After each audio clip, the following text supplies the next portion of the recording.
We are tiny, lost in a dark void with nothing around us.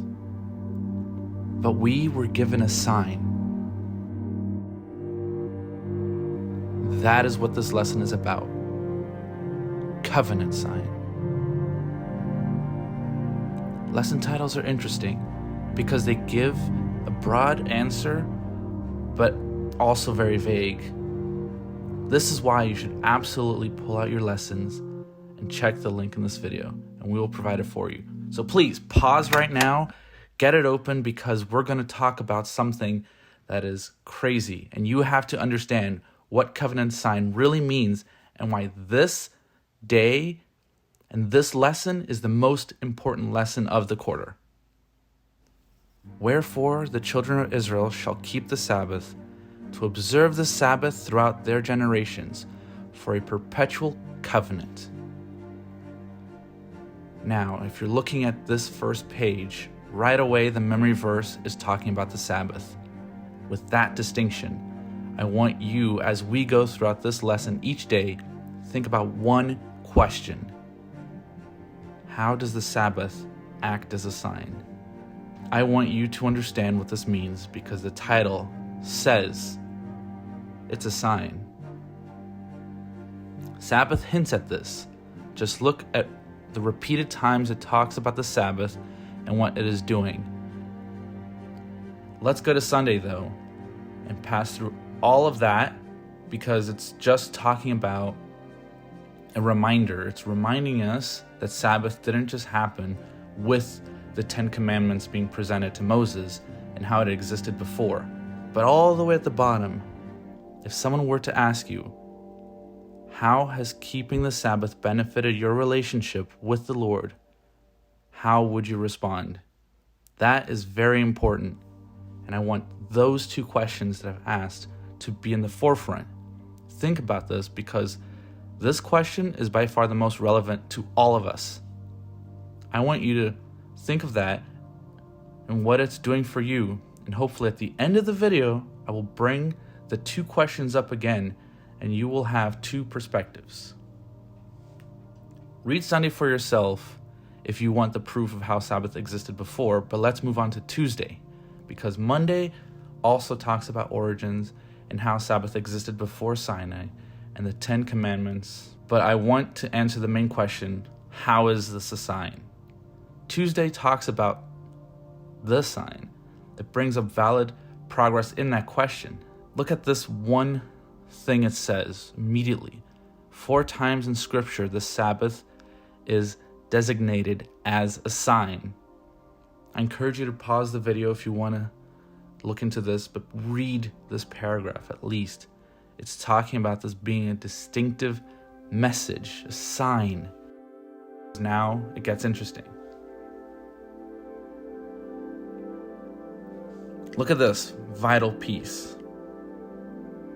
You shall keep my Sabbath, for this is a sign between me and throughout your generations, that you may know that I, the Lord, sanctify you. There's the sign again. Read the distinction, though, for yourselves of how Sabbath as a sign of knowledge and sanctification is very important to understand because there are two things here. So please pause now and read that because that is going to become relevant for you to understand a lot more.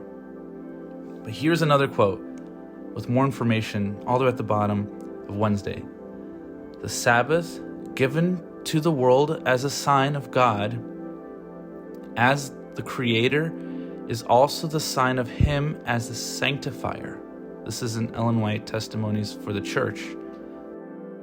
That verse that we read earlier mentions a sign between God and us who keep the sign or Sabbath, and then this quote here shows God as a sign that He is a creator and sanctifier, just like how the verse also said sanctifies. So, to clarify, here Sabbath is being used as a way to prove a relationship, to show who is actually being sanctified here. When we think about what we're doing here, all the things that we don't know, the world around us, how much can we truly prove of what our purpose is and what we're supposed to do? This is kind of tying into that. It's presenting a relationship and presenting a possible proof of what you can do in this world, this existence. Look at this. Let's go to Thursday. The most important quote here. This is very vital. Pay attention to this. By keeping his Sabbath holy, we are to show that we are his people.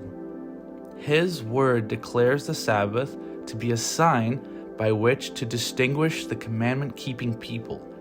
Those who keep the law of God will be one with him in the great controversy commenced in heaven between Satan and God. This is in Ellen White Selected Messages. It's very hard sometimes to see, because this random commandment, how does this just randomly show up? It doesn't really make sense. First, you're talking about idols and commandments, not using God's name in vain, and then all of a sudden there's a random day that pops up. Thursday is saying remember the Sabbath day as its title. Why would this random commandment all of a sudden have such a strong beginning?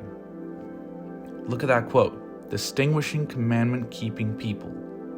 Those who keep the law of God. This is showing a stand of whose side you're on. You should read Fridays because the video won't let you pause and reflect the same way. But it's very important that you see what Friday is presenting. It goes further into this idea of what we're standing for and how a day can have so much more significance. So let's pull back again and think about, how does the Sabbath act as a sign? Looking at all the days and everything that we've seen compiled very briefly, it still shows something pretty clear. It's a sign of who's actually following God's law, not outer influences that might say something contrary. Remember, it's there for a reason. That word remember came there because it wanted us to focus on that. It's not only focus on the fact that it's a day of rest, it's more than that. It's a beacon that declares God's authority and who acknowledges that authority.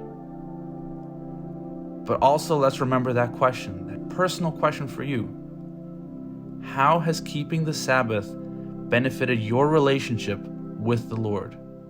How would you respond? After seeing all those things, the lesson is saying that the benefit is actually having a relationship with God and his sanctification. Is the Sabbath just a day of rest for you to relax?